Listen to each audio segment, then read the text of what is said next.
Baik, Assalamualaikum warahmatullahi wabarakatuh. Alhamdulillahirrabbilalamin. Pada kesempatan malam hari ini kita bisa kembali melaksanakan perkuliahan dengan mata kuliah tes dan pengukuran. Mudah-mudahan mahasiswa semua senantiasa diberikan kesehatan oleh Allah sehingga bisa menyimak materi pada malam hari ini dengan baik. Baik, untuk mata kuliah malam ini kita masih dengan mata kuliah tes dan pengukuran, ya. Sekarang kita masuk ke bab 3. Ini berkaitan dengan evaluasi, pengukuran, dan penilaian menggunakan tes. Jadi bagaimana kerangka evaluasi, pengukuran, dan penilaian menggunakan tes. Ya. Kenapa terjadi evaluasi? Ternyata terjadi penilaian. Mengapa terjadi pengukuran? Karena untuk mengukur hasil belajar. Nah, ini ya. Bahannya itu adalah hasil belajar. Kemudian yang melakukannya adalah guru. Ya. Kemudian yang menjadi objeknya adalah siswa. Tujuannya untuk apa? Untuk mengetahui hasil belajar.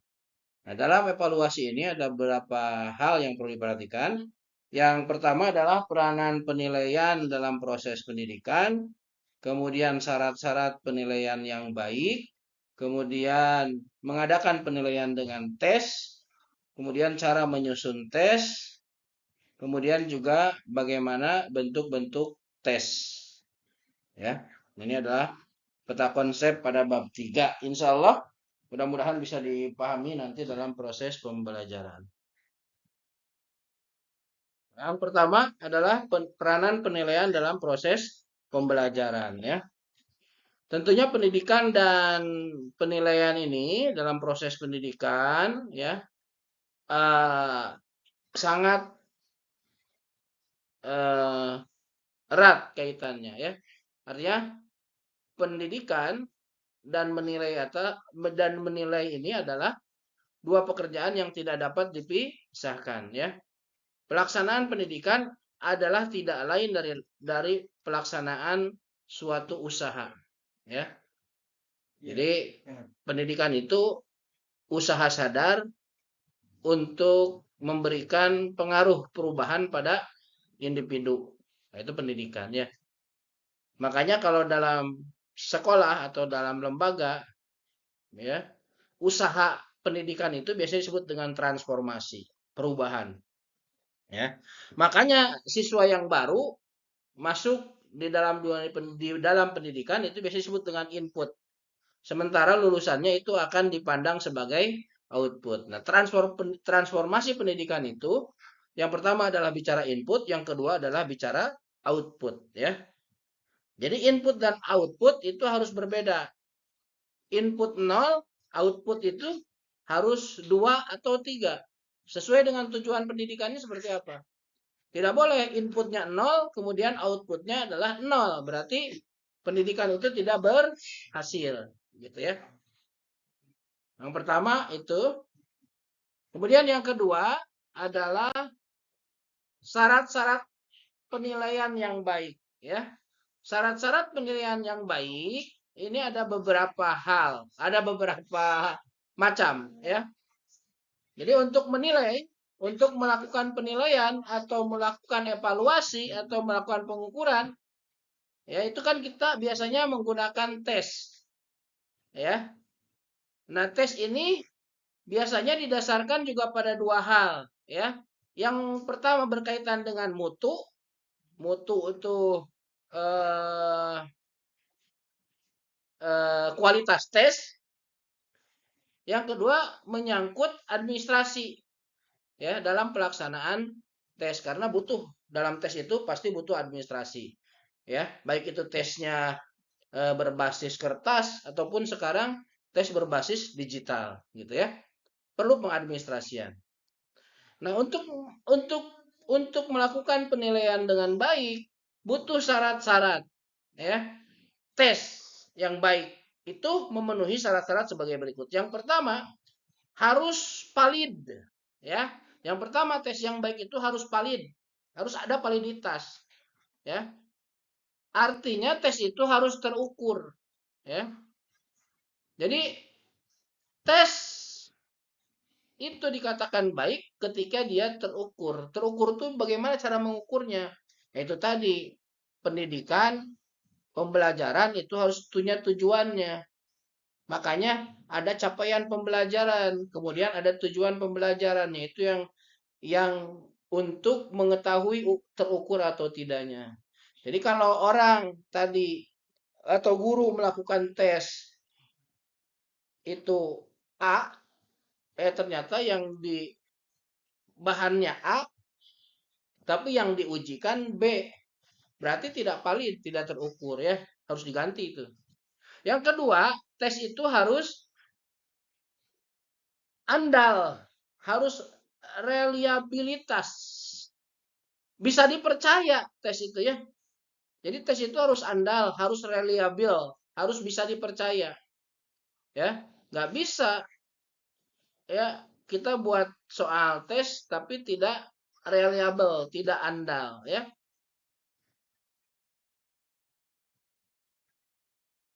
Ya, tidak reliable, tidak andal. Jadi tes itu harus reliable, harus andal, artinya dia dapat dipercaya. Ya. Yang ketiga, tes harus objektif. Ya. Apa itu objektif? Ya.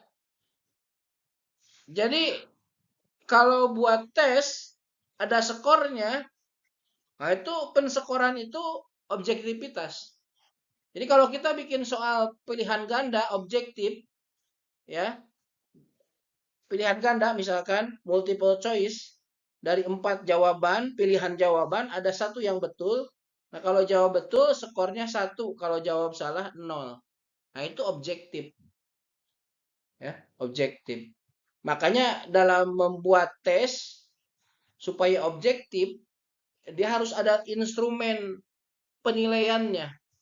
Karena kalau tidak ada instrumen penilaian, dia akan bias.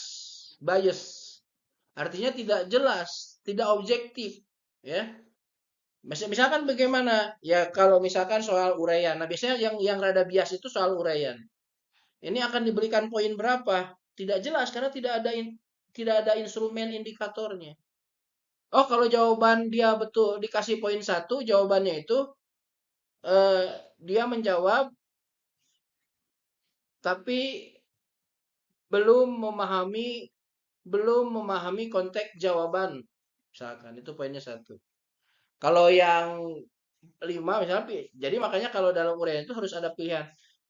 Ya, kalau lengkap dia poinnya 5, kalau kalau kurang lengkap poinnya 4, tidak lengkap poinnya 3, ya.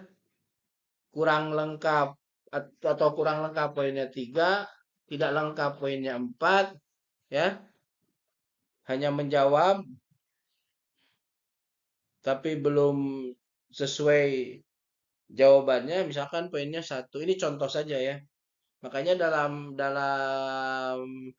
dalam soal uraian, pensekoran itu harus ada intervalnya. 1, 2, 3, 4, 5 gitu ya. Itu contoh saja. Objektif ya. Jadi harus objektif. Guru menentukan membuat tes itu harus ada skornya, itu objektif berarti. Yang keempat, harus praktikabilitas. Jadi dia harus praktis, ya, tidak menyulitkan siswa. Wah, makanya kalau dalam soal tes harus jelas tuh, ada nama peserta, ada nomor peserta, ada jenis kelamin, ada kelasnya, dan lain sebagainya. Supaya apa? Supaya si soal tes ini dia praktikabilitas ya, supaya praktikabilitas ya. Kemudian yang kelima, soal tes itu harus ekonomis, harus murah, jangan mahal ya. Karena kalau mahal ya, kalau mahal ya khawatir tesnya menyulitkan gitu ya. Jadi artinya ekonomis lah ya, harus ekonomis ya. Tuh ya berkaitan dengan syarat-syarat penilaian yang baik ada 5 ya. Kemudian yang selanjutnya adalah mengadakan penilaian dengan tes. Jadi ditinjau berdasarkan tujuan dari pendidikan. Nah, tes dalam dalam tujuan pendidikan itu mengarah pada 3 sasaran. Yang pertama ada tes pengetahuan kognitif, ya, pemahaman, analisis, ya, kemudian mencipta itu kan kognitif, ya, eh, apa, tes kognitif, pengetahuan lah ya. Yang kedua ada afektif. Nah, ini tes sikap ya, tes sikap atau attitude atau performance, melihat bagaimana perilaku siswa. Ini tes sikap, beda tesnya.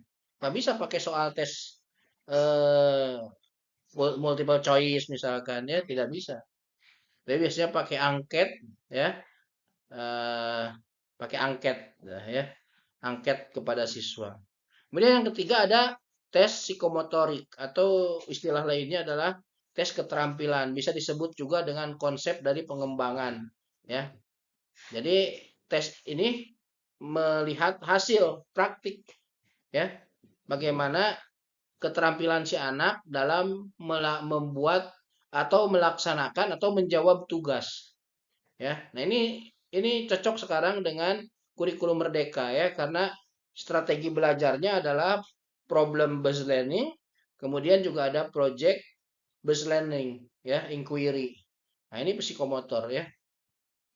Nah, kemudian untuk menyusun suatu tes atau menyusun soal tes, diperlukan juga memilih macam dan bentuk tes yang dipakai agar sesuai dengan tujuan pendidikan. Kognitif, oh pakai tes lisan bisa, pakai tes tulis bisa, misalnya. Itu kognitif. Kalau aktif efektif bisa pakai tes lisan, rada sulit, ya. Tidak bisa, bisa pakai tes tulis.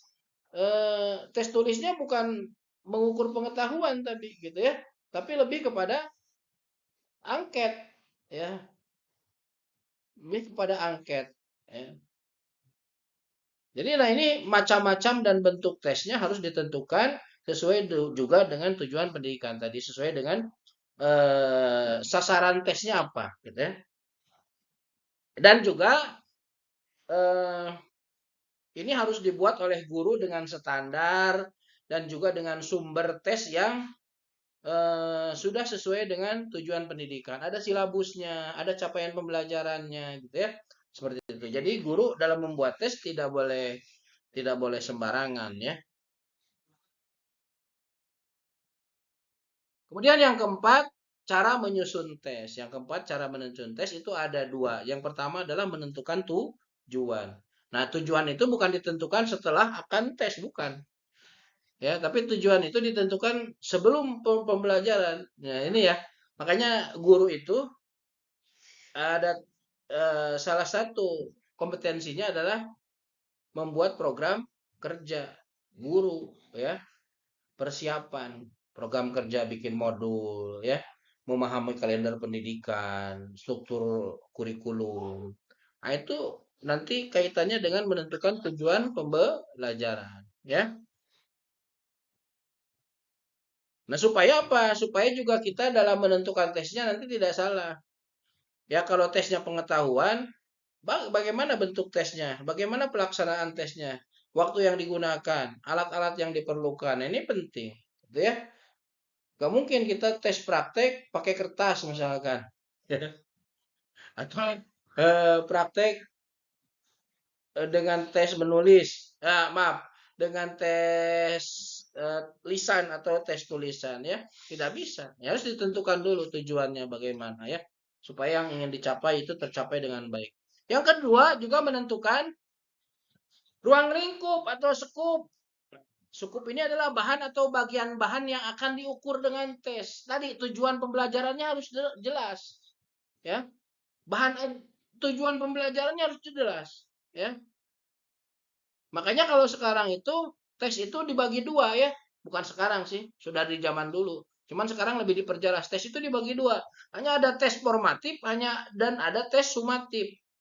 Tes formatif dan tes sumatif ini berbeda. Tes formatif ini mengukur keberhasilan proses pembelajaran. Jadi mengukur proses pembelajaran. Untuk apa? Untuk umpan balik kita, guru.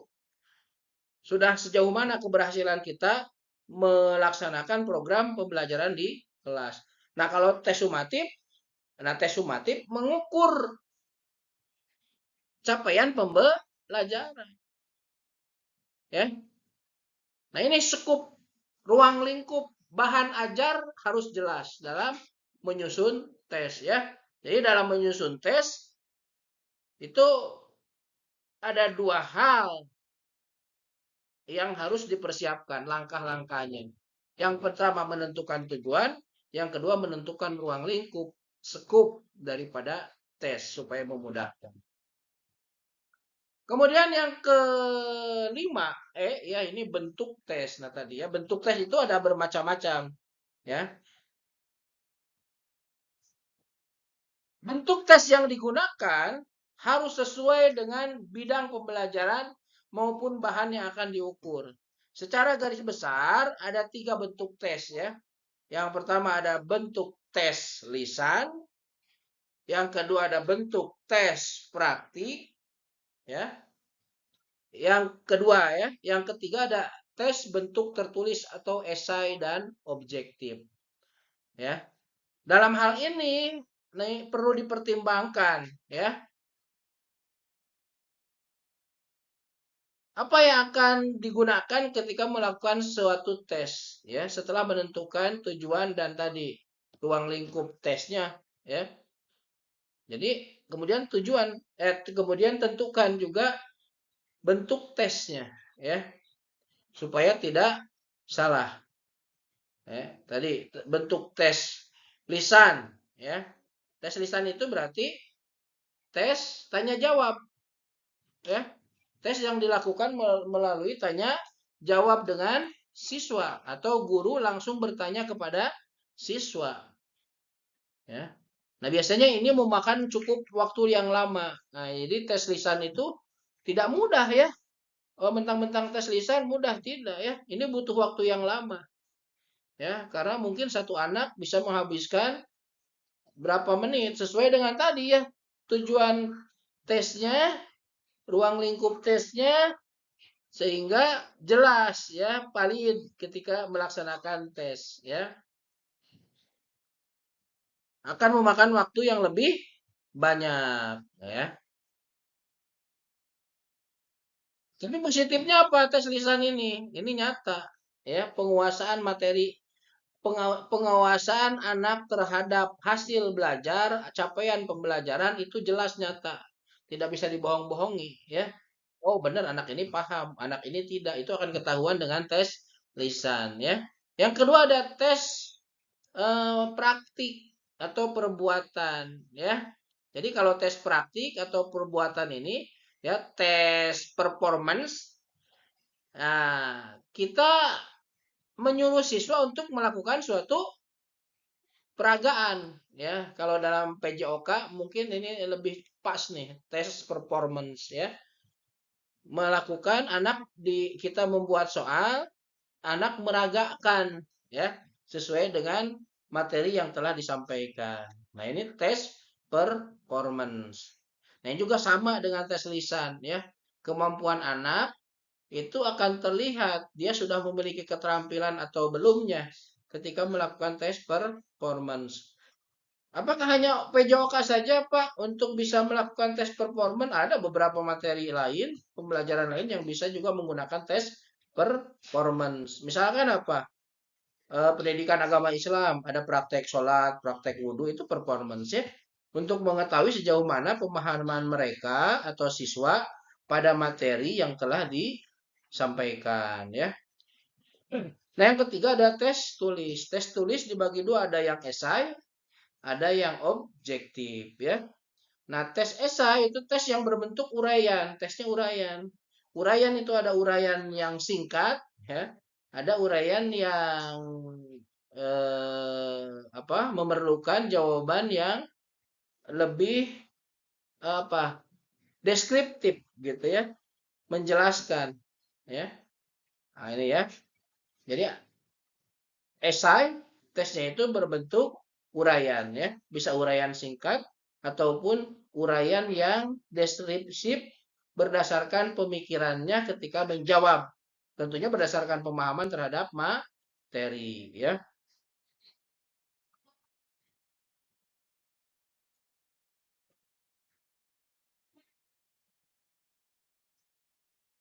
Nah, ini harus hati-hati memang dalam tes esai ini itu tadi ya, dalam membuat soal. Perhatikan, soal itu bukan hanya soal saja ya. Tapi soal itu harus sudah berupa ketika dia menjawab sudah harus ada instrumen skornya. Jadi kalau kita bikin soal tapi tidak ada skornya, itu tidak baik soal itu, ya. Bukan pada pertanyaannya saja. Oh, pertanyaannya ini sudah bagus sesuai dengan materi, tidak. Tapi kalau tidak ada scoring, nah itu tidak objektif ya. Nanti jadi soal yang tidak baik. Nah, ini perlu untuk dipahami oleh para mahasiswa semua. Ketika membuat soal harus sudah dengan jawabannya, termasuk juga dengan skornya, termasuk juga dengan instrumen skornya seperti apa, gitu ya. Ketika membuat soal esai, itu soal yang uraian. Yang kedua ada soal objektif. Nah, soal objektif ini atuh serangkaian soal yang hanya mempunyai satu jawaban yang benar. Apa itu? Ya salah satunya ya. Jadi objek itu ada bentuknya banyak. Ya salah satunya adalah pilihan ganda atau multiple choice. Ya, kalau SD biasanya ada 3 pilihan, SMP ada 4 pilihan, SMA ada 5 pilihan, A, B, C, D, E, SMP A, B, C, D, SD A, B, C. Ya, ada satu jawaban yang benar dan skornya kalau betul 1, kalau salah 0. Ya, tidak punya alternatif jawaban kalau objektif itu ya. Apalagi yang multiple choice ya. Nah, ada macam-macam tes objektif ya. Tadi ada menjawab pendek, short ya. Kemudian short answer ya, menjawab pendek. Kemudian isian singkat ya, atau melengkapi tes benar salah, true or false ya.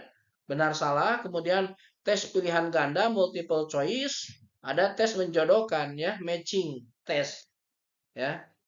Ada bagan sebelah kiri, ada bagan sebelah kanan. Nanti tinggal dicocokkan saja. Oh, jawaban sebelah kiri, di sebelah kanan jawabannya mana? Itu adalah tes matching test ya, atau menjodohkan tes ya. Nah, mungkin itu rekan-rekan mahasiswa semua yang bisa saya sampaikan pada kesempatan malam hari ini. Jika ada pertanyaan bisa ditanyakan langsung di grup ya, atau melalui kolom komentar di YouTube ya. Mudah-mudahan apa yang disampaikan ini menjadi uh, awal pemikiran teman-teman semua berkaitan dengan materi tes dan pengukuran. Mungkin ke depan memang akan dibahas sedikit berbeda karena untuk tes dan pengukuran eh, jurusan PJOK sebetulnya ada khusus pembahasannya, tapi mungkin nanti tidak dalam bentuk, mungkin bisa dalam bentuk video atau dalam bentuk materi lainnya, supaya memang saya memberikan contoh nanti dalam bentuk soal bisa sesuai dengan kebutuhan para mahasiswa semua. Ya, mungkin itu yang bisa saya sampaikan pada kesempatan malam hari ini. Mohon maaf sekali lagi ya, beberapa minggu ini perkuliahan waktunya sering dipindah ke malam Sabtu ya, Jumat malam. Mudah-mudahan tidak mengurangi semangat teman-teman semua untuk terus belajar dan mudah-mudahan senantiasa dimudahkan dalam proses belajarnya. Itu saja mungkin dari saya ya. Terima kasih atas perhatiannya dan terima kasih juga telah menyimak video ini. Mudah-mudahan bermanfaat. Saya tutup dengan doa. Subhanakallahumma wa bihamdika asyhadu an la ilaha illa anta astaghfiruka wa atubu ilaik. Assalamualaikum warahmatullahi wabarakatuh.